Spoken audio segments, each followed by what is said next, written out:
listening to the Air Raid Hour, a Buffalo Fanatics video experience.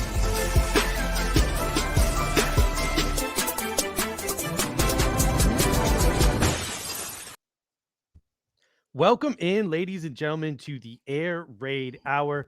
My name is Steve Mathis. You can find me, as always, on Twitter at Judge Mathis, joined by my co-host Dave Tilton. You can find him on Twitter at Tilt Money. Together, we are the Bills, guys. This is the Air Raid Hour presented by the Buffalo Fanatics and Symbol. Head on over to symbol.app. $10 deposit bonus using the promo code Fanatics. And I'll tell you what team should we be buying stocks in? Some Symbol stocks in right now.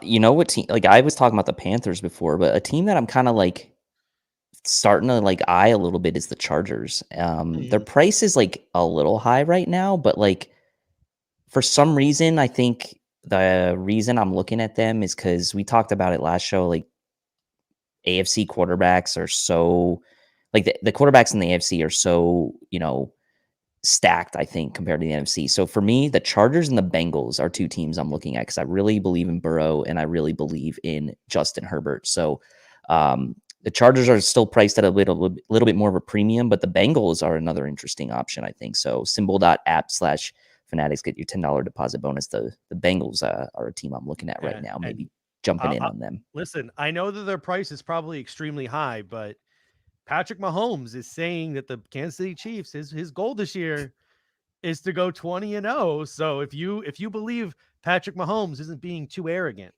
then you should definitely go in on those Kansas City Chiefs.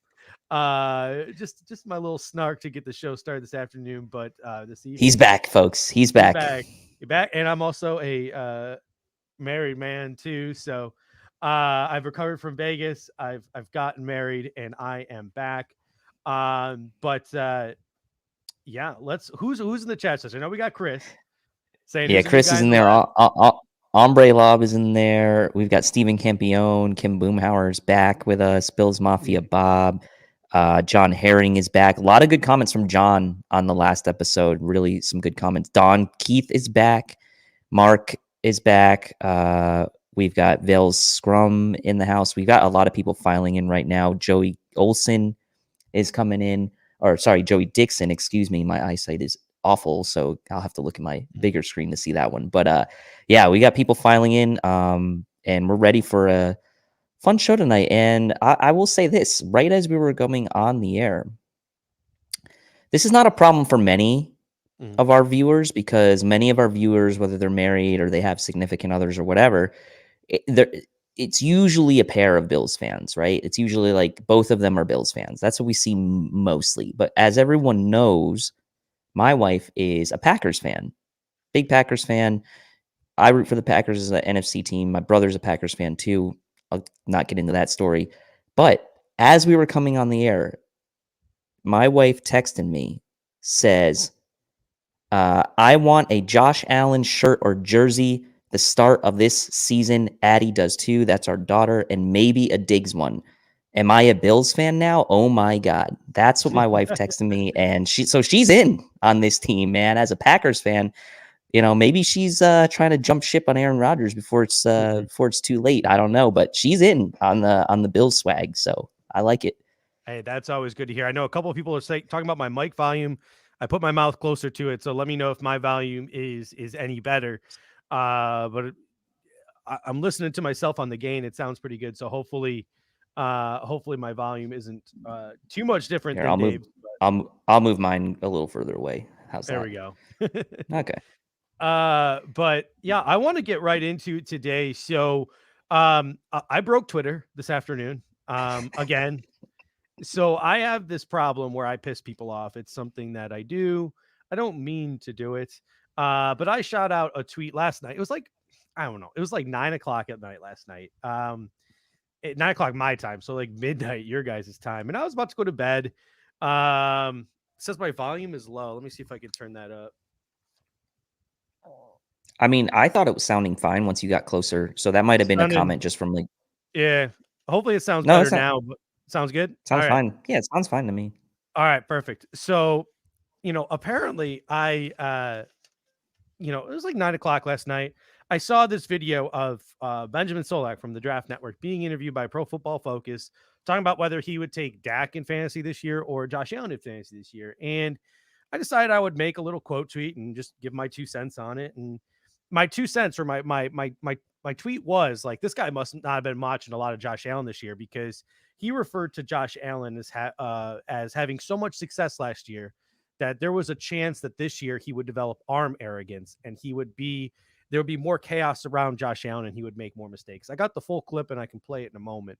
But essentially I commented back like, this guy must not watch a lot of Josh Allen this year, because if he did, he would know exactly what Josh Allen's mindset is. He would know exactly how Josh Allen is wired and how he carries himself, and that he's not the type of guy who's going to get full of himself like that. That was taken by a lot of people as a shot at Benjamin Solak. I'm not going to apologize for the tweet. Not going to happen. I will apologize that it was misrepresented, but some people are out there on the internet acting like I murdered his family in front of him and made him watch. That's not at all what I did. In terms of tweets, it was a rather tame tweet. So not going to apologize, but I do want to have a conversation about it. So I'm going to play that video right now, and you guys can take a look at what was said on this podcast, Pro Football Focus. So you would go Dak over Josh Allen? Allen was awesome last season. Very much so in the same way that I want to see it with Dak, because I want him to be healthy. I also want to see it with Allen because we didn't think that was going to happen. And that's a tremendous peak. And if it is his peak, that's great. I'd like to see what the year over year looks like. And I think that with Allen's talent and his recent success is, and you already saw this last year, going to come arrogance. That arrogance is going to invite bad plays. Once you take a step back, because inevitably you do, how you respond to that is important. If you go back to, I can make every throw in the entire world and we'll continue to try, you're going to invite bad plays. You're going to invite some chaos. That's where Allen lives. As much as I love that, I'd much rather have a quarterback who's all about consistency, which is Dak.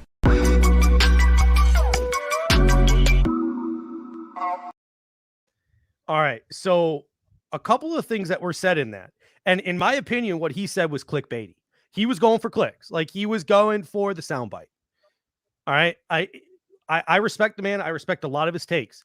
I think he was going for the soundbite there. He said talent plus success equals arrogance. And inevitably, Josh Allen is going to make bad plays this year. It's going to lead to chaos. And he quotes as saying, that's where Josh Allen lives. So he's going to get arrogance. He says inevitably it's going to happen, which means he's saying it's going to happen. He's not saying there's a chance it happens. He's saying it's going to happen. Yeah, he said it will happen. Inevitably. Yes, he did. Yep. Inevitably it will happen. He said that bad plays and chaos is where Josh Allen lives. Year one, Josh Allen threw 10 touchdowns to 12 interceptions. It was a 3.1 percentage touchdowns to 3.8 percentage touchdowns. Not great. Not great at all. But since then, year two, 4.3% of his plays, offensive throws, were for touchdowns to 2% interceptions. So he threw twice as many touchdowns percentage-wise as he did interceptions. And this year it was 6.5 to 1.7%. Like this world that people are living in, this narrative that people want to create, that Josh Allen likes to live in chaos, that Josh Allen makes all these dumb plays. I don't understand it. He doesn't take any more risks than a Patrick Mahomes takes. He had more MVP votes than Patrick Mahomes this year too, by the way. So like, I just don't understand this world this narrative that people are creating, where they are saying that Josh Allen lives for bad plays, that he lives in this chaos, that he's somehow pulling everything out of his ass. The man, he led the NFL in completion percentage this year, didn't he? Doesn't sound like a guy. Number one. He's up there though, near the top. Yep. Doesn't sound like a guy that's pulling anything out of his ass to me. And I mean, just the way this guy is wired, the way he talks, every single year you see what he does wrong, and then the next year he comes out and fixes it. Like the way he has that growth mindset, and where he came from, and the way he scrapped, and the way he had to dig to get himself to where he is today. That's not a guy that is going to be arrogant in a bad way. Any good quarterback is arrogant. You got to have that arm arrogance to make the plays that need to be made. He says that Dak Prescott is the model of consistency, But what has that really gotten Dak Prescott? He's got some really great numbers, but his team really hasn't done much once they've gotten to the playoffs. He's been to the playoffs just as much as Josh Allen has, or and he's even been, gotten to the playoffs. yeah, and been In a weak the league division. longer, in a weak division, and he's been in the league longer. So from a fantasy standpoint, go for it, whatever. But that word, the arm arrogance, saying that Josh Allen was inevitably going to get there, that it's where he lives, those things triggered me. Those three things upset me. And I don't know, what is your take on the comments there? Well, the problem I think with the comments is that he didn't leave any gray area, right? He didn't leave. The way he worded it wasn't like, hey, these things could lead to Josh Allen maybe getting overconfident or, making bad decisions because things worked out for him last year. He basically said, in his own words, arrogance will come out of this. Like he didn't leave any room for interpretation. So for anyone to think that he did, then you're just wrong. Listen to what he said. I mean, he said arrogance will follow based on the success that he had last year. And I think that, for people wanting to say that, like, I like Ben too. Like we're big Draft Network supporters. We love all the guys over there for the most part, but like, just because the guy watched film on Josh Allen doesn't mean that he knows anything. He knows anything about him psychologically. None of us do, other than what we can see, how he carries himself and how he talks to the press and talks in interviews. Like that has nothing to do with his film. Like his mindset of whether he's going to be overconfident or arrogant or whatever, it has nothing to do with his film. So while I do respect Ben very much as like a film analyst, this seemed, like you said, more like a emotional type of clickbait type of take. And I agree with you. I think he could have really, if he had changed his wording and said this could happen, we probably wouldn't be having this conversation. But he said it will happen, and that's why we're having this conversation. Yeah, no, I'm totally 100% with you. And I think what irks me the most is no one has this conversation about Patrick Mahomes, right? Like no one's saying this shit about Patrick Mahomes.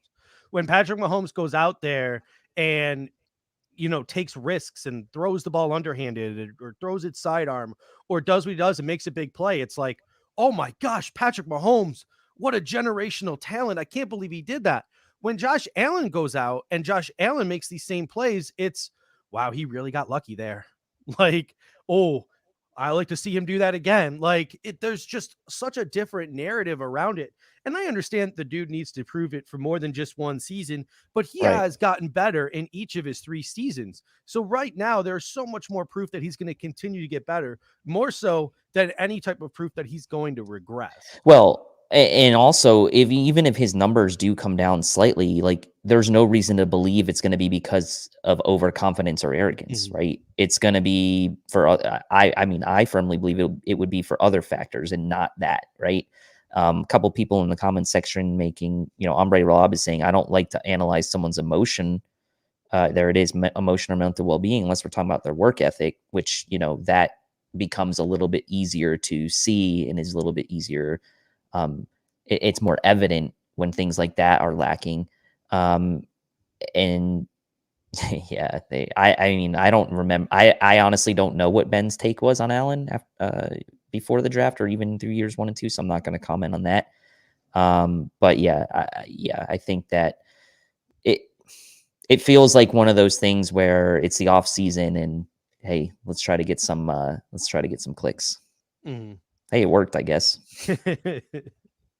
Yeah, I like I said, I made draft Twitter not happy with me. Some people were coming at me, but listen, like I said, in terms of things that are said on Twitter, that was rather tame. Pretty tame. Pretty tame. So one of the things that I wanted to do today is I wanted to project Josh Allen's 2021 statistics with you guys. So we want to break down we're going to do 2 things today. We're going to break down the quarterbacks. We're going to break down the quarterback room for the Buffalo Bills. And we're also going to look at our week 1 opponent, the Pittsburgh Steelers, look at some of the changes they made to the roster and talk about how the Buffalo Bills stack up. But we're going to start with the quarterbacks today and projecting Josh Allen's 2021 statistics. How do you think Josh Allen's going to go into 2020? Is he going to be too arrogant? Is he going to regress? Like, what's the Josh Allen that we're going to see in 2021? I think we're going to see a very similar Josh Allen to what we saw in 2020. And I say that as a good thing, right? I think that when you talk about what he did in 2020, there's really not a lot of room statistically, right? Because we're talking about his statistics. I don't know that there's a ton of room statistically for him to get a lot better. Now, take a look at his numbers from last year. He threw for 4,500 yards. Could he throw for 5,000? I know Justice from Built in Buffalo thinks, hey, that's achievable. Could he throw for 5,000? Yeah, he could. But I mean, honestly, if you told me right now that he's going to throw for 4,500 yards again in 2021, I'd sign up for it, right? So I would be very happy if statistically he had a very similar season to last year. And even if his numbers, like total touchdowns, maybe like, what do you have? Like 46 total touchdowns last year, I think. If he has like 41, 42 total touchdowns and throws for 4,400 yards, like, is anyone going to be really upset about that if the team's winning? Because obviously, as we know, every year is different. It's going to be one of those things where we look at the, as we go through the offseason, look at the opponent's defenses, like, it's a tough season to match. And we talk about today's show is Allen and MVP conversation. Like, in a lot of years, those numbers from last year would have been MVP worthy. So to repeat that, I think is a tall order. Can he do it? Yes. I think if he comes somewhere close to what he did last year statistically, I would be quite happy. Yeah. Got a couple people coming in. Andrew, Tad Ross says, I'm down for Allen to take a minor step down if the defense takes a major step up. Kendall coming in saying maybe just a slight regression in terms of statistical output, but improvement from a turnover reduction standpoint. And let me clarify, regression purely statistically, not as he is as a quarterback, as he improves different areas of his game, purely talking statistics here, box score statistics. Like, I don't think he's going to regress from a football IQ or football knowledge or decision making. Like, that stuff, he's probably going to get a little bit better, but it's statistically, it's going to be very hard to match what he did last year. So that's what we're talking about here. At least that's what I'm talking about. Yeah, Ombre coming in saying, I don't see any jump or any big regression. I think he has a similar season to last season. Stats wise, he isn't going to have a big jump.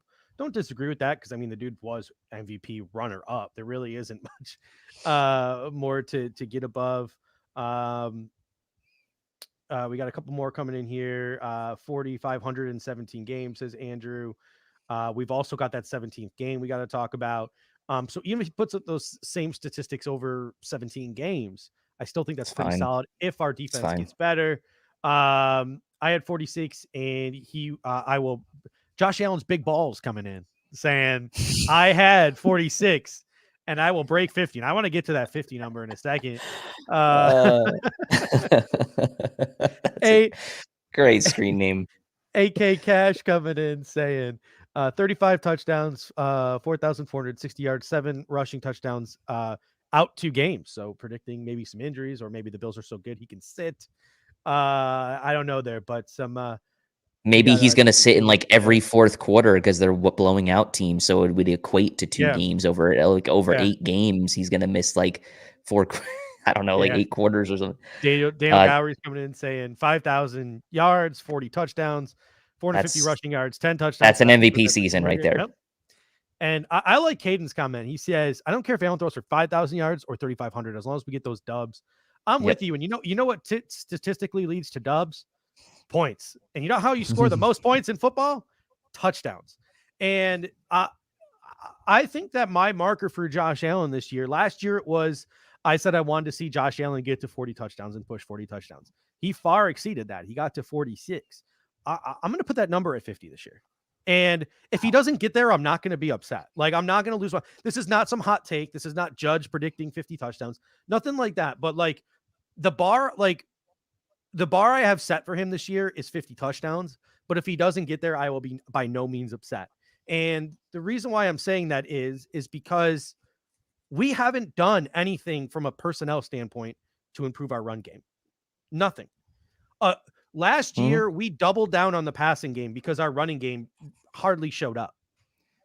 We did nothing to address that. We added Matt Breida. We added Forrest Lamp. We drafted a couple of guys who are going to be backups this year. We're counting on the guys we have in-house, coaching and player development to improve our running game. And if that doesn't happen, like that doesn't work, and there's no new talent, instead of doubling down on the running game this year, you could see us on the passing game this year. You could see us tripling down on the passing game this year. And we've added Emmanuel Sanders. You have a guy like Isaiah Hodgins, who I think could really explode into the league this year the way that Gabriel Davis exploded in the NFL last season to add to that receiving core. You have Marquez Stevenson and some big playability at wide receiver there. You have Jacob Hollister. You have Dawson Knox, who's going to tight end university this offseason, who knows, maybe one day the light goes on for Dawson Knox. You have a whole bunch of weapons in the passing game, things to get excited about in the passing game. Davis going into year 2 is a nice another thing. So all of these things. So if that running game doesn't work out, we got to triple down on that passing game. And as Steve Lynn says in the comment section, weaker schedule, extra games. I could see him pushing. I could see him pushing 50 touchdowns, and it wouldn't surprise me or upset me. But I could also see him going back down towards 40 and the running game getting better. So, thank you, Nathan. I appreciate that. I could also see that number going down towards like 40. So, like I'm not going to sit here and puff my chest out and say 50 touchdowns, but I also think it's possible. I mean, it's Steve Lynn coming here with a lot of great points. He says, bet the over. Number 1, weaker schedule. 2-week extra game. 3, 1 more year under Dable. 4, offensive line hits training camp. 5, more weapons adding to Breida, Sanders, etc. I mean, so when we talk about Josh Allen's regression, right? You have all these positives. You have all those things that Steve just mentioned. You have Emmanuel Sanders coming in. So another veteran receiver, like I mentioned, Isaiah Hodgins, Marquez Stevenson, another year under Brian Dable. You have all these positives. What's the weaker schedule? What's the negative? The negative to me is fans in the stands won't be able to call the audibles like he used to. Those are the only really two things that I see as something standing in Josh Allen's way of well, there's also the element of the Bills were a momentum story last year, right? In the sense that they started out, pretty hot passing the ball. They continued that. They made that great run in the playoffs. And it wasn't really until, say midpoint to deep in the regular season that people really started taking the Bills seriously as an elite team in the AFC. That really won't be the case this year in 2021. The Bills will have every team's full attention from day one before the season starts. Also, all of those other teams are also going to have their training camps and everything that they get that as well. And then let's not forget, as much as the Bills do have the best roster in the AFC East, the teams in the AFC East, did all get better, in my opinion. The Patriots defense is going to be very good. Miami was almost a playoff team last year, right? So there are like little things that I think maybe will offset some of those other items as far as like the extra game and that things that like I said, on top of the fact that last year statistically in a lot of years is kind of an anomaly and an outlier that would get you an MVP season. So yeah, and Chris is basically reiterating the point I just made. And so to repeat statistically a year like that is not impossible, but I would say it's improbable just because, 2 back-to-back seasons of 4,500 yards, 46 touchdowns. It's probably it would be one of the 2 best 2-season stretches in the NFL history, right? So, and again, like I said, it's nothing to do with Josh Allen as the player or the team even being worse. It's just like going to be hard statistically to repeat that because of just the fact that it doesn't happen that often. Yeah. And we got Steve Lynn coming in here saying only negative is that defensive coordinators watch and studied Buffalo film all off season, like the Ravens first year with Lamar. Yeah. But they also watched Josh Allen's rookie year and he came out in his second year and did what he did in second year. They watched his 2019 tape and he came out and he did what he did in 2021 or 2020. So Josh Allen seems like the kind of guy, and Brian Dable seems like the kind of guy where they anticipate that. And you already saw at OTAs, Josh was working on a type of a throw. What was the throw that you and Kendall were mentioning? I had actually missed that part of OTAs. The in-breaking route throw, Yeah, the in-breaking route throw, or the throws to the left on the run as well. Yeah.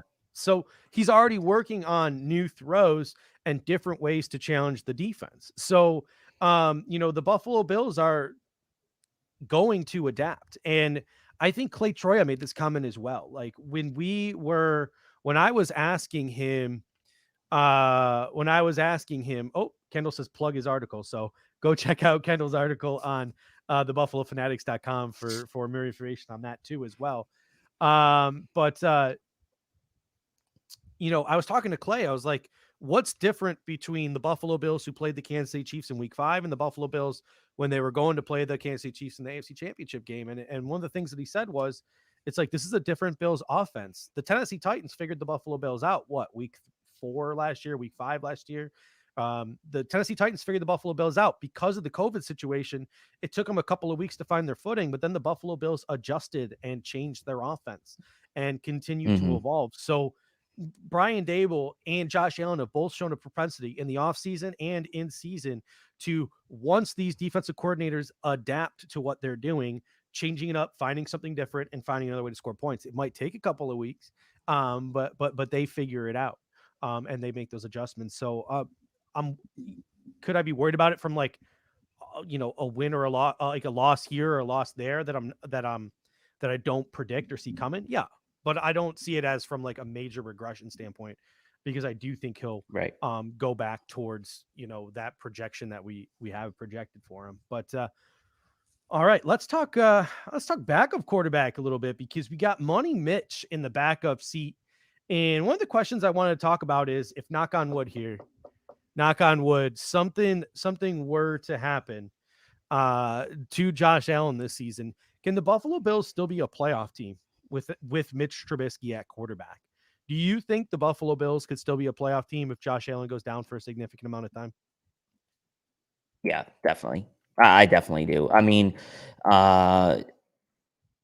it's not a knock on Allen to say that like we can be a playoff team with any quarterback that we put in there, but Mitch Trubisky, I mean, the Bills addressed backup quarterback in a big way this year, in my opinion. And Mitch Trubisky is a guy that, as much heat as he's taken in his years as a starter, I mean, this guy has played in 2 playoff games himself in his career, right? And as recently as last year. So that he's got moments where you're like, okay, this guy can lead a team. And we all obviously remember the famous double doink where the Bears lost to the Eagles a couple years back. But like, Mitch Trubisky has experience, and Mitch Trubisky has won a decent amount of games in the NFL. And with the roster he has around him with the Bills, it's the best roster he's been around offensively. Now, the Bears had some very good defenses in his first couple of years there. So, okay, fine, you can make that case. But look, I actually really think that Mitch Trubisky could win games and could win games in the playoffs if need be. And that may be an overconfidence in Mitch Trubisky. Maybe I'm being arrogant about it, but I actually do believe the Bills could win a lot of games with Mitch Trubisky at the helm. I really do believe that. Yeah, I mean, this is the guy who just last season won Nickelodeon MVP. I mean, we're talking about the MVP of the National Football League last year. But all jokes aside, Chris says this depends on a lot, Judge.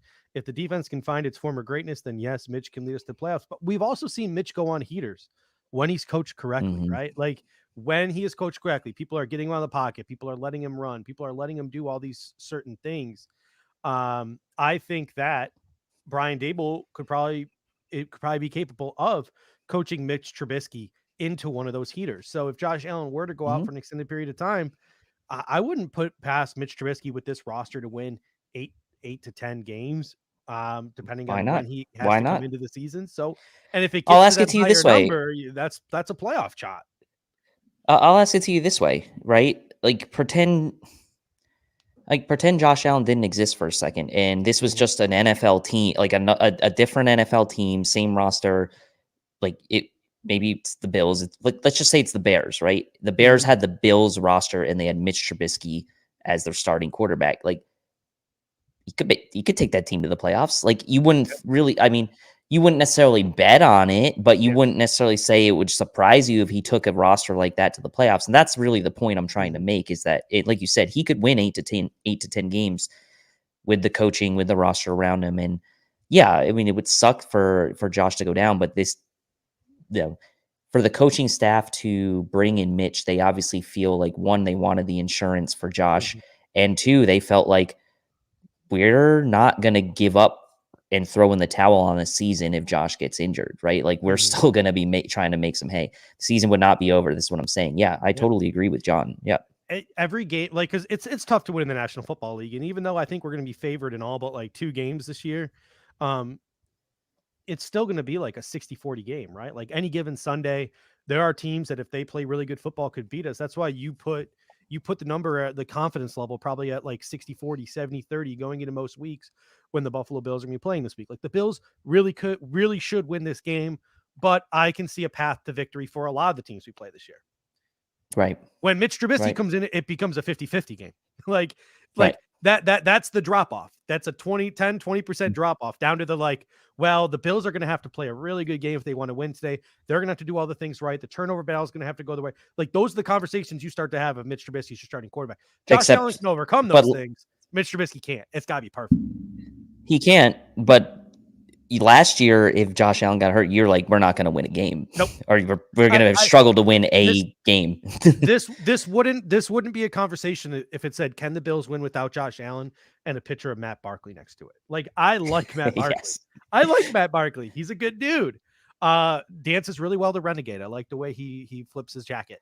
Like, I like him. He's this could player. be He's a great character. He's a good guy, but this is an interesting comment. If Mitch starts just one game and wins, it could be the free agent signing of the Bills offseason. $2.5 million gets you a win that potentially gets you in the playoffs. You're damn right. Like if he wins you a game that is the difference between you making the playoffs and not. I agree. It's a great signing. And not to mention too, here's another kicker, right? Mitch Trubisky flashes in the preseason. Maybe gets to play late in the season, has himself a Matt Flynn game. And there's a team that needs a quarterback next offseason that decides you have to pay quarterbacks, right? Like, unless you're a team like the New Orleans Saints who gets Jameis Winston on a reclamation deal, or you're the Buffalo Bills and you get Mitch Trubisky on a reclamation deal, you got to pay a quarterback money. So if Mitch Trubisky goes out there and gets Nick Foles or Andy Dalton money next year, we're talking about a compensatory draft pick.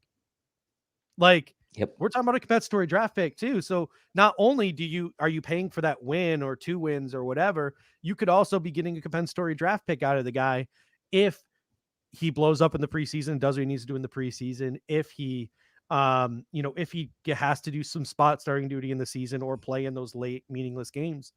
Like if Mitch Trubisky comes out and does what Matt Barkley did to the Dolphins, a team could pay him. Team could pay him. Another person brings up trade bait.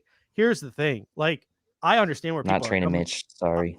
I understand where people are coming from, because if a quarterback or 2 quarterbacks go down, you're the Buffalo Bills. You're probably pretty tempted to trade him. But what's a team really willing to give you? A 4th round pick, a 5th round pick? That's where you would just get it the next offseason, maybe as a compensatory pick. To me, it's not worth giving up one of the better backup quarterbacks in the league. Like, we just had a conversation where not for $2.5 million. Yeah. We just had a conversation where if Josh Allen went down, we still think we could make the playoffs with the roster we have. I don't want to give that up. But that does lead us to the next question, and that's QB3.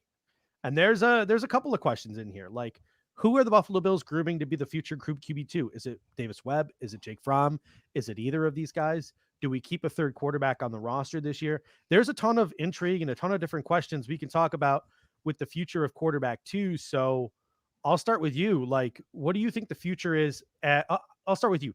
Do we keep 3 quarterbacks this year on the active roster to start the season? Let's start with that question. God, I hope not. But if they do what they did last year, they're going to, right? They're going to keep a backup quarterback active on game days, and they're going to have someone else away from the team. Now, if they start getting more removed away from some of the COVID protocols now with the vaccines and everything, and that being a little bit more of a stable situation, you don't have to have that sort of extreme contingency plan where you had to keep that quarterback away from the roster to make sure you had a contingency plan, then in that case, I could see them only keeping 2. That extra roster spot is super valuable in my opinion. And if it's me, I'm keeping Josh and Mitch on the roster, and I'm probably keeping only one other guy. Like I'm going to cut Fromm or Webb, and I'm going to have whoever it's not cut on the practice squad, and that would be it for me. Like, so I would say that if I'm McDermott and I'm thinking in the minds of the Bills, they probably are going to keep 3, but I wouldn't want to keep 3.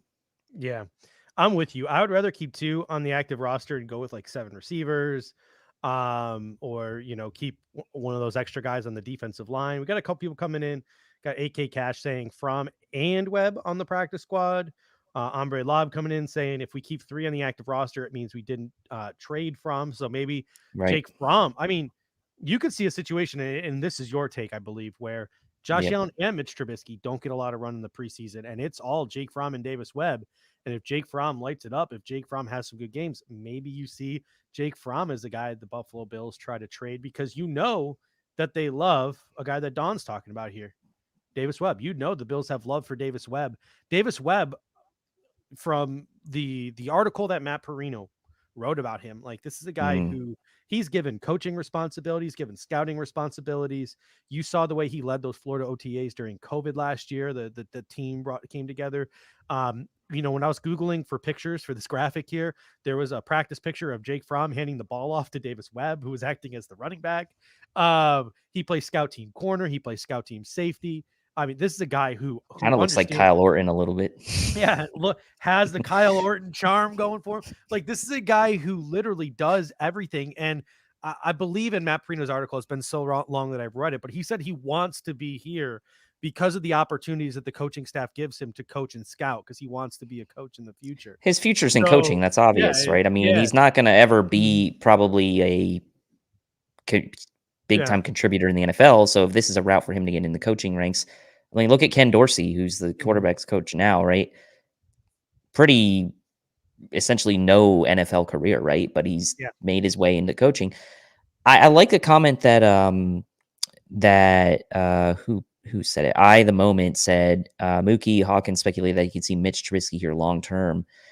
I mean, yeah, if Mitch is going to be the QB2 for the long term, like, I'm on board with that, but I don't think he sees that in his future. I think he's here to try to revitalize his career. Yeah. He's a former number 2 overall pick, and he's not Jamarcus Russell. He's not like is he a bust?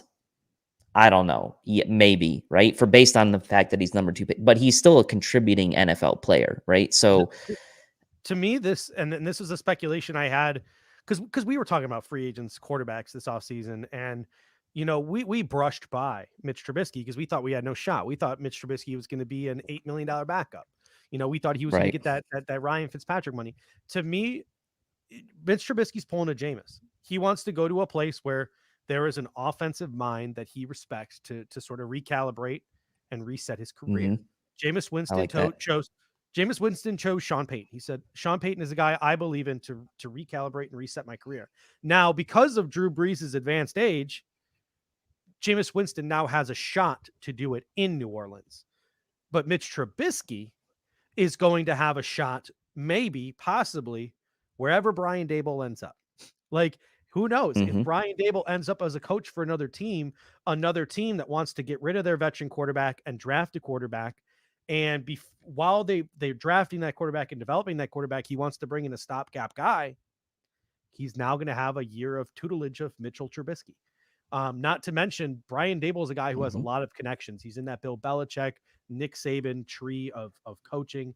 He knows a lot of guys around the league. So if Mitch Trubisky can go there and he can sort of gain the respect of Brian Daboll and be recalibrated and reset by Brian Daboll, he can then go out and he's got that guy in his back when he's going out to try to find a starting job next year. I think it's smart. Like, you see head coaches all over the NFL jump from one head coaching gig to another head coaching gig, and it's a mistake.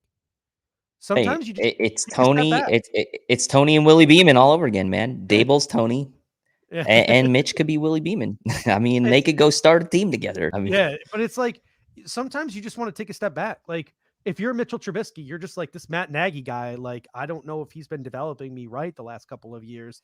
I just I want to take think a Matt step back. Nagy's overrated. That's separate conversation. I Like, think he's super overrated as a coach. I think it's a situation where you're just like, I don't want to be a starter next year because I don't want to just get thrown into the fire in some messed up organization. I want to go somewhere where Right. the culture is set. I want to go somewhere stable. And I just want to take a year and I want to recalibrate, reset my career. And then next offseason, I'll go out in search of that job once I feel confident in myself again, once I have rebuilt myself again. I mean, just sometimes you just need that year away. So Right. sometimes you just like if head coaches do the same thing too. They just go and they become a defensive coordinator somewhere, or they become a offensive coordinator somewhere. They just step away from the head coaching responsibilities, reset, recalibrate, and then go look for those opportunities in the future. Yeah, and I think it's a great situation for Mitchell because he's, like I said to Kendall, I think it might have been a couple shows ago, like he's betting on himself for the long game, right? He probably could have gone somewhere else this year and made more money, but he's thinking about, 3, 4, 6, 7 years down the road, ideally for him, right? He's saying like this could end up being like the jumping off point I need to reinvigorate my career. And we've seen other guys maybe not take this type of route, but like we've seen guys like Tannehill, they get out of Miami and they end up being like, hey, like he's actually like a really good quarterback, above average quarter. Like we've seen this happen before in the NFL. So I think it's a smart play from Trubisky's standpoint, from a career. Like he clearly cares about revitalizing his career, and it's not all about money for him because he could have gotten more money somewhere else. The fact of the matter is, he was the number 2 overall pick. He got a good chunk of money initially on his rookie deal, and now is the chance for him to parlay this 1 year, this situation into another, decent contract. So I think it's a smart move on his part. Jason Taylor coming in saying, "Hey, Brian Dable's not gone yet." I think the sweating emoji might have been more adept there, but honestly, I think if Brian Dable wasn't in the playoffs, he's probably the head coach of the LA Chargers right now. Like, it was a situation where Brian Dable looked like he was going to be going and joining his buddy, the GM. They were classmates at LA. He interviewed in LA, but LA didn't want to wait, and they really liked Brandon Staley. And the Buffalo Bills seem like that's what I talk about when I talk about the culture of the Buffalo Bills. The Buffalo Bills tried to change the rule this offseason. They're like, hey, Leslie Frazier and Brian Dable got screwed. Like, we don't want to lose these guys, but we also have respect for them as human beings and individuals, and we want what's best for them, and we know what's best for them is a head coaching opportunity. You guys should change the rules so you can't hire these people till after the Super Bowl. This is ridiculous. Right. So, like, I have 100% respect for the Buffalo Bills organization from that standpoint. They're like, yeah, it sucks to lose these guys, but guess what? They freaking deserve it.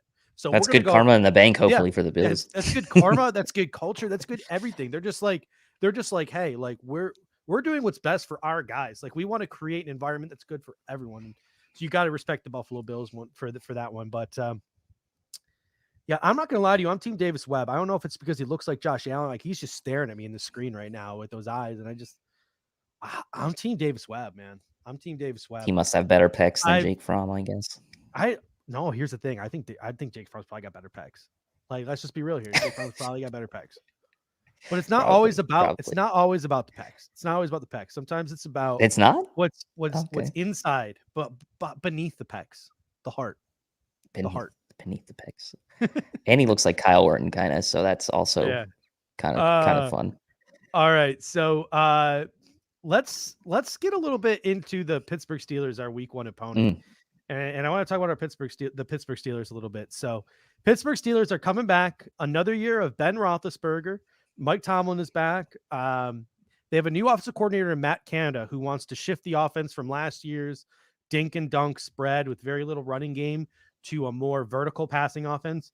And we're going to talk about Matt Canada. He likes to use pre-snapped shifts a lot. So Matt Canada is their new offensive coordinator.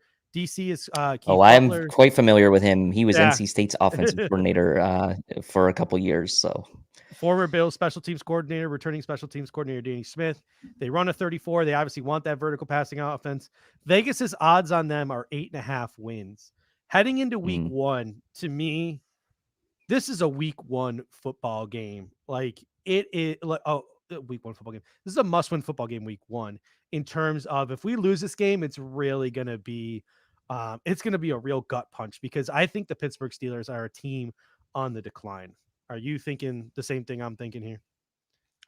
I think they are, and I think they lost a lot of players. I mean, I was going through their their off season, gains losses, right? Lost James Conner, lost Bud Dupree, Villanueva, not back. Like DeCastro, I believe, is their only returning starting offensive lineman. Pouncey's gone. Yep. All right. So now the thought process was, okay, well, the Steelers, they couldn't run the ball last year. Their offensive line wasn't very good.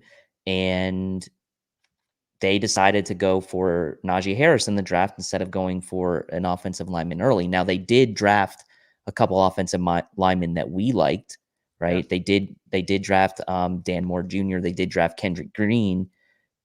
But are those guys going to contribute from day one? Like, I don't know. So I'm with you. I think they are on the decline. We saw those clips that were kind of went viral of Ben Roethlisberger, throwing the ball, like, as I forgot what the guy said, they were like on a rope or whatever. It was like a joke against him. Like his arm looked kind of shot last year to me. And with that offensive line now even more of a question than what it was last year, what a nice opportunity for this Bills defensive line who's been maligned, right? Going back to last season to really get out to a hot start in week 1 and really kind of put the pressure on Pittsburgh.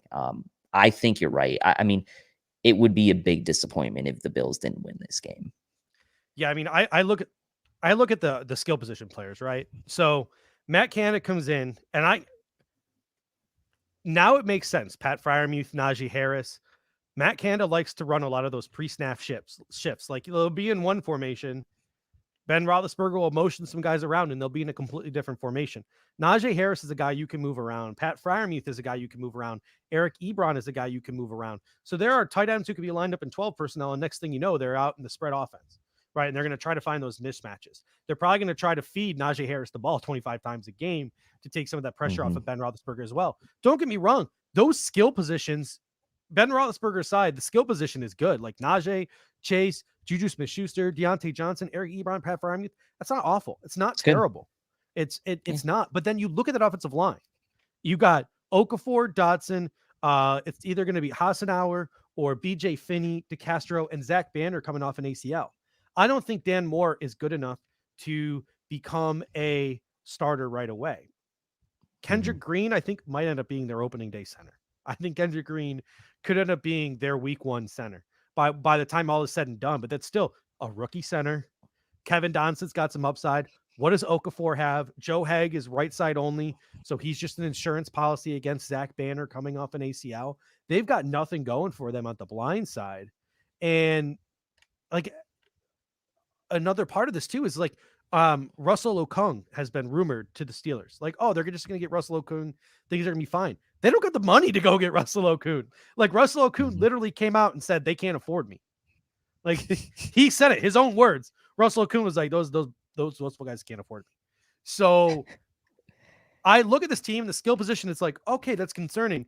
And then I look at the offensive line. I'm like, we better not lose this damn football game. And on top of that, their defense as well. Like I look at this defense, Cam Hayward, Tyson Alualu, Steven Tuitt. That's a decent defensive line.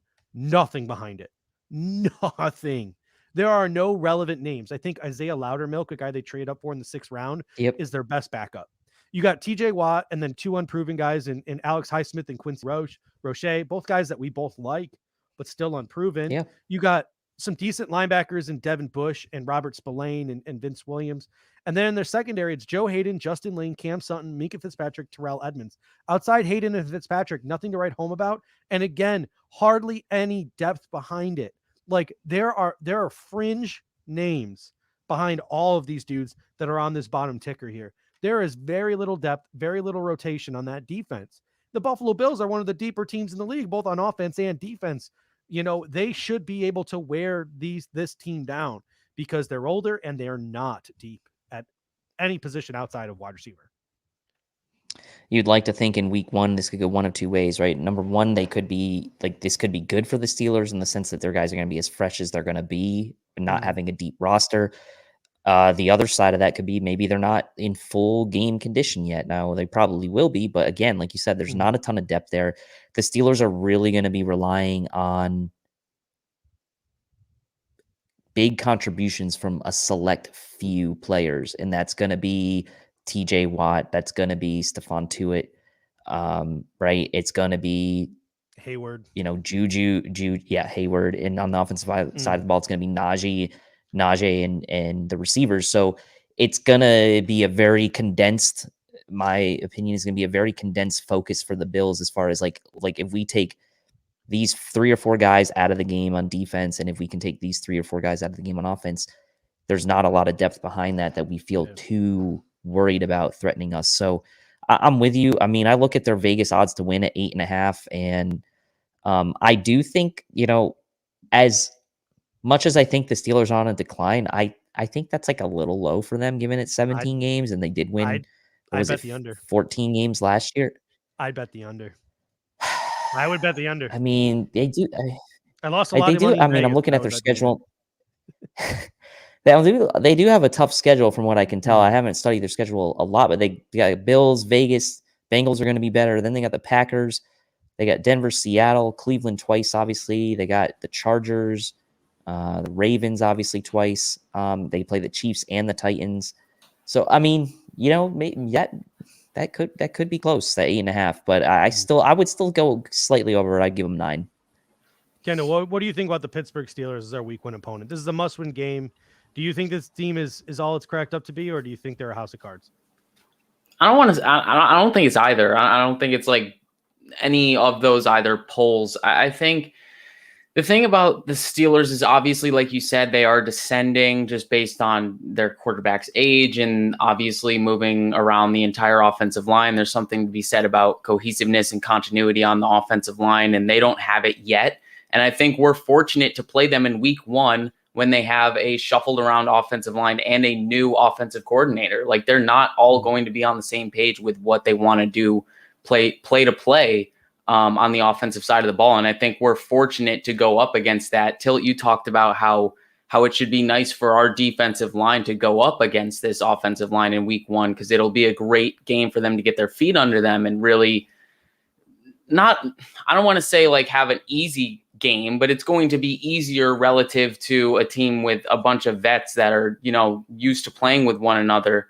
Honestly, the main thing for me, big takeaway for the Steelers, I found it really weird that they took Freiermuth instead of Humphrey in the second round. Creed Humphrey was available for them. Marquise Pouncey was the one that retired for them at center. I felt like center was a glaring need for them, and they took Kendrick Green, and I think we all like Kendrick Green. I was just shocked that they didn't take Humphrey in the second round. Yeah, especially when they already had Ebron. I mean, right. I'm convinced that was a Matt Canada pick. Like, I'm convinced that's them all in on wanting Ebron and Ebron, Harris, and Freiermuth there to do all those motions and that pre-snap stuff that Matt Canada likes. I think you're going to see a lot of 12 personnel from them this year to make up for that weak offensive line. I think you're going to see a whole bunch of Najee and play action as well, and they're going to try to go more vertical this year. So, do you really think they're going to have the time to go vertical and let those routes develop? Though it's going to have to be play action. Right? That's a good point. It's going to have to come off that 12 personnel play action. Yeah, sort of like when the Tampa Bay Buccaneers went down to Cameron Brate and Rob Gronkowski. That's probably what they're going to try to recreate with Matt Canada there. The question you have is can you do that the whole game? I don't think you can do that the whole game. I don't think that's feasible to be running that 12 personnel the whole game. They're going to have to get out into those spread situations, and that's what's going to leave Ben Roethlisberger. And who knows if that offensive line can even run block. I get that typically run blocking is easier than pass blocking, but that offensive line did not look too hot to me. So, and there's not a lot of depth there either. And they don't have a lot of money to go out and spend on guys like Russell Okung. So, I don't know. To me personally, I think this, looking at the depth of the Steelers roster, looking at the age of some players at some key positions, they're a house of cards to me. They're an absolute house of cards. I wouldn't be surprised if they bottom out at like 5-6 wins this year. I think the an interesting thing about them is how our wide receiver room is going to stack up against their secondary, because outside of Minka Fitzpatrick and Joe Hayden, is anyone else really scaring you? Manuel Sanders on Justin Lane, give me that all day. Right. Cole Beasley on Cam Sutton, yes, please. Yeah. Hell, I'll take Dawson Knox or Jacob Hollister on Terrell Edmonds. Poor Tremaine's brother. Tremaine got his 5th-year option picked up. Terrell didn't. Yeah, Terrell didn't. And there's no safeties behind them. Like there's not a lot of safety depth behind those two. So I don't even know who's going to come in those situations. Right. If Terrell Edmonds is just your block safety. I feel like the game could be very similar to the game last year when we played them. Like the Steelers, they're gonna have to dink and dunk. Like that's their only. Like I don't see any other game plan that they could. Like they may want to try to go more vertical. Yeah, but like, how are they going to be able to execute on that? Exactly. I just don't see how. Like unless the Bills' defensive line like completely shits the bed and can't get any pressure if they're going vertical and having these like 5-7 step drops with Roethlisberger, like there's no reason for the Steelers to do anything but try to dink and dunk down the field. That's what they did last year, and it worked for them for a while. It's what they did the year before, also. And Najee Harris could make a difference, right? But how good is that line going to be at run blocking? And he's still going to be a rookie playing in his very first game. So I think that part of it also is in the Bills' favor. The fact that they do get, I like Najee. Like I really do. I think he's a great player. And there were a lot of Bills fans who would have been happy to get Najee Harris, at pick 30. But it's still his first game in the NFL. And I think on the road, hopefully it's going to be a wild crowd. Like, it's still going to be tough for Najee in his first game. And, he's a great player, but... And Cameron says that the Steelers got some good players. Don't front. The Bills are just better. I agree with you, Cameron. They have some good players. Yeah. But the reason why I call them a house of cards is the depth of that roster is severely lacking. There's nothing behind those. There's nothing behind those 3 guys in their defensive line rotation. There's nothing behind the starters in those secondary. Ben Roethlisberger goes down. Mason Rudolph ain't leading them anywhere. Josh Dobbs ain't leading them anywhere. Behind Najee Harris, it's Benny Snell and Anthony McFarland. I know. I was actually mad they drafted Najee because I have Anthony McFarland in Dynasty. And don't get me wrong, those 3 running backs can be good, but can they be good in front of an offensive line that they have? With DeCastro as the only returning starter. DeCastro and Dodson are the only 2 returning starters. I just don't know. That's why I call them a house of cards, because they have some good players, but the depth of that roster is just severely lacking, and their quarterback is 1 million years old. Yeah, it's just playing them week 1. Will we even get to capitalize on that lack of depth? Are there going to be injuries, that are going to, it's going to get to that point where we get to capitalize on that. So I agree with you completely. It's just, will it get to that point where we can really abuse that? Point by why here. It's down by 3 scores. Not just not a factor. Right. It only is going to matter. That's going to matter if it goes the other way I was talking, Kendall. Like if it's conditioning, right? If the conditioning is maybe not there yet, and from a game shape standpoint, that would be the way it would go in the Bills' favor. But I would generally agree with you that it probably does favor the Steelers more that they get to play us with that lack of depth in week 1 than it doesn't. But the conditioning, again, they're professionals, they're NFL players, they're going to be in pretty good shape. But it could be warm in Buffalo. First, week 1, it could be hot, and maybe the guys, aren't necessarily quite in game shape yet. So we'll see. I'll bring my space heater for the Steelers sideline. You have a space heater in Arizona? What do you even use that thing for? It gets hot here. It gets cold here in the winter, man. Do you think it's the desert, man? It gets super cold at night. Yeah, that's true. Do you think I could just sit on my back patio and like crank beers at 40 degrees? No. Of course. The sun's always out in Arizona, right? 50 or 60. I need to be 50 or 60 out in that back patio. People don't realize that it gets pretty cold at night. In the winter months. I mean, it's nice, just light a nice little fire. It's pretty chill, but no snow. It should be super interesting. I'll just go blow hot air on them. I'm full of it, so I'll just go blow plenty of hot air on them. Someone get me a sideline seat, all access, pay for my parking, all that good stuff. I'll blow hot air all over those Steelers. They won't even have to. They won't Dawn even says see it 40 coming. degrees is not that cold. This is so- how I felt like 8 months I'm ago, soft and then I now, I'm moved to soft. LA, and now I think like 50 degrees is cold, and I'm like really mad at myself. Where did you move from? Kendall? Rochester Oh, in okay. Massachusetts, like northeast, like cold weather, and now I'm here, and I'm like, I'm cold, and it's 50 degrees. What's wrong with me? Hey, it was 62 here in North Carolina today in Raleigh, and I was like, well, maybe I'll wear a hoodie today. It's kind of nice out. All right. So got a question here from Cameron, and for the next 15 minutes, we will be taking any of your guys' questions, whatever you guys want to talk about. We'll start with Cameron. So whatever anyone wants to talk about in the comment section, let us know. We will talk it up. Cameron says, will our pass rush be effective in week 1? If so, who will make the biggest impact? Who do you like? We've had this discussion before. To me, Jerry Hughes and Ed Oliver. Ed Oliver, just because I think they're gonna put him in a more position to be successful this year. And Jerry Hughes, because I think they're gonna put him in also in a different way, they're gonna put him in positions to be successful. Appreciate you, Chris. Appreciate you. Does Kendall even remember that show? Oh, come on. Don't go there. We don't need to go back to that place. Matt Soda comes in and says, nice Bills guys hoodie tilt. I actually think that those are still on sale in the Buffalo deep store. discount. Yeah, deep discount. Promo code Bills guys, you'll get 10% off of what I'm sure is already about a 60% markup. Pull your best Brandon Bean and get your bargain bin hoodies.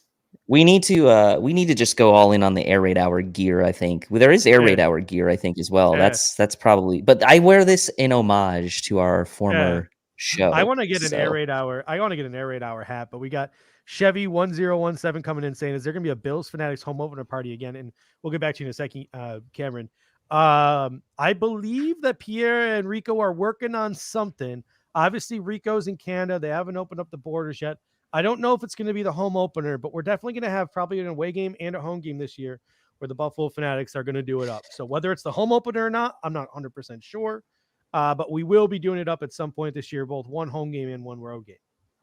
Let me answer that question that we had just a minute ago, and I'll say that in week 1, this is a disadvantage for the Bills, I think, as far as a pass rush, because guys like Rousseau and Basham, although we do think Basham's fairly pro-ready, I don't know what kind of impact either one of those guys might have in week 1. I think week 1, you're going to be counting on guys like Hughes and Oliver and Addison and Epinesa.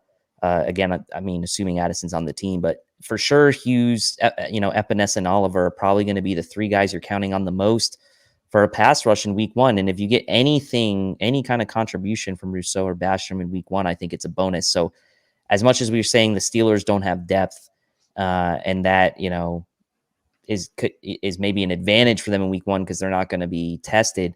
The Bills playing week 1 with the inexperienced pass rush guys that they drafted early could also be a disadvantage for them. But I still think the Bills overall have the advantage on that line. Yeah, to me, week 1 it's going to be all about Jerry Hughes. I think that guys like AJ Epinesa, guys like Daryl Johnson, guys like Rousseau and Basham will take up the early down rotations.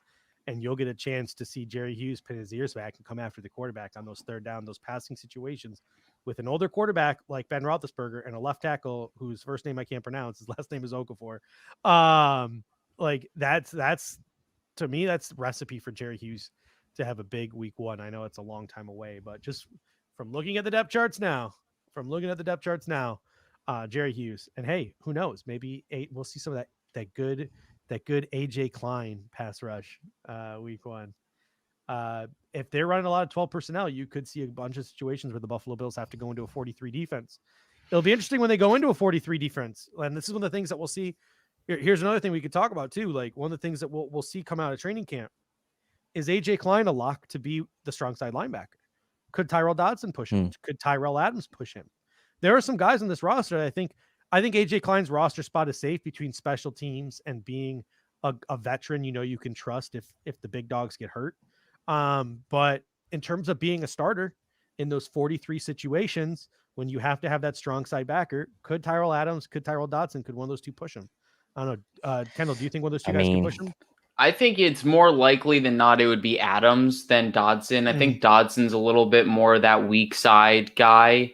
I'm kind of curious. I'm looking up Klein's contract numbers. I feel like this is just kind of like my hot take. I don't think it's actually going to come to fruition at all. Yeah, it doesn't look like it's possible. I was going to say maybe the Bills try to make some phone calls and move on from Klein, see if they can get something back. It's not going to happen this year. I'm just going to toss that in my back. Yeah, I'm going to toss that in my back pocket. It's going to have to wait till 2022. He's going to start week 1, I think. Yeah. Klein is. If we're in 4-3. Yeah, Adams is a beast. I do like him, Chris. I agree. I think it was a good signing.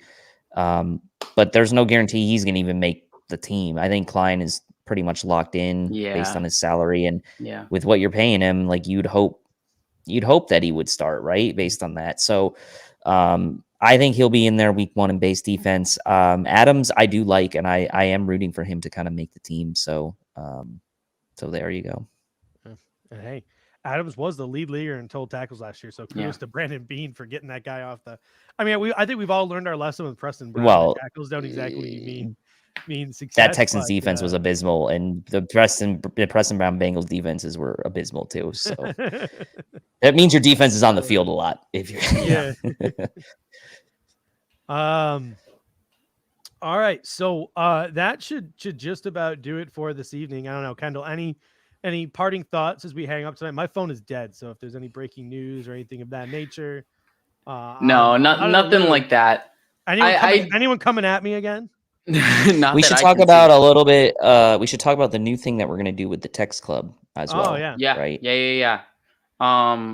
Till you want to take that because I haven't read. Yeah, that sure. Exactly. So for the people watching, we're going to do a new thing now. It's not going to be for this show. We'll start it. We'll make an announcement on the Buffalo Fanatics Twitter and Instagram when we do start it. But we are going to be. There was a tweet put out from the Buffalo Fanatics Twitter handle earlier today that basically said, join the text club. There's going to be a word or phrase of the day that we're going to do for the shows in the future. We could be starting it very soon. I don't know exactly when, but today's is arrogance.